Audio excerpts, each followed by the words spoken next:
বিপিএফৰ দুৰ্গস্বৰূপ পৰ্বতঝোৰা ইউপিপিএলৰ বৃহৎ যোগদান কাৰ্যসূচী বিপিএফ আৰু এআইডিএফৰ 4 শতাধিক কৰ্মী সমৰ্থকে যোগদান কৰিলে ইউপিপিএলত বিটিআৰ চৰকাৰৰ কাৰ্যবাহী সদস্য ৰঞ্জিত বসুমতাৰীৰ উপস্থিতিত আয়োজিত হয় এই যোগদান কাৰ্যসূচী সভাত অংশগ্ৰহণ কৰি বিপিএফ মুৰব্বী হাগ্ৰামা মহিলাৰীক কটু ভাষাৰে সমালোচনা কৰে ৰঞ্জিত বসুমতাৰীয়ে হাগ্ৰামা মহিলাৰীৰ আত্মীয় বন্ধংস কৰি চাহ বাগিচা খোলাৰো অভিযোগ কাৰ্যবাহী সদস্যগৰাকীৰ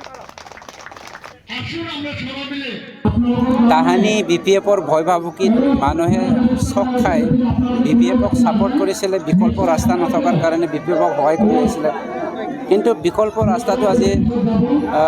পৰ্বতঝোৰা অঞ্চলৰ জনসাধাৰণে পাবলৈ সক্ষম হৈছে আৰু সন্মানীয় প্ৰমোদ বৰা ডাঙৰীয়াৰ নেতৃত্বত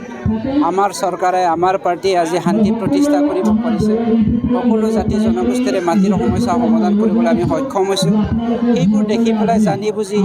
আমাৰ সকলো বিটিআৰত থকা ভাৰতীয় নাগৰিকে আমাৰ ইউপিপিএল দলৰ প্ৰতি আকৃষ্ট হৈ পেলাই আজি দলে বলে ওলাই আহিছে আৰু যোগদান কৰিছে খুব ভাল লাগে কিমান দূৰ সত্যৰ কথা আহিব নোৱাৰে 100%ও আহিবলৈ সম্পূৰ্ণ কথা ৰেডি হৈ আছে জাষ্ট তেওঁ ভাল বাৰ এটা চাই লৈছে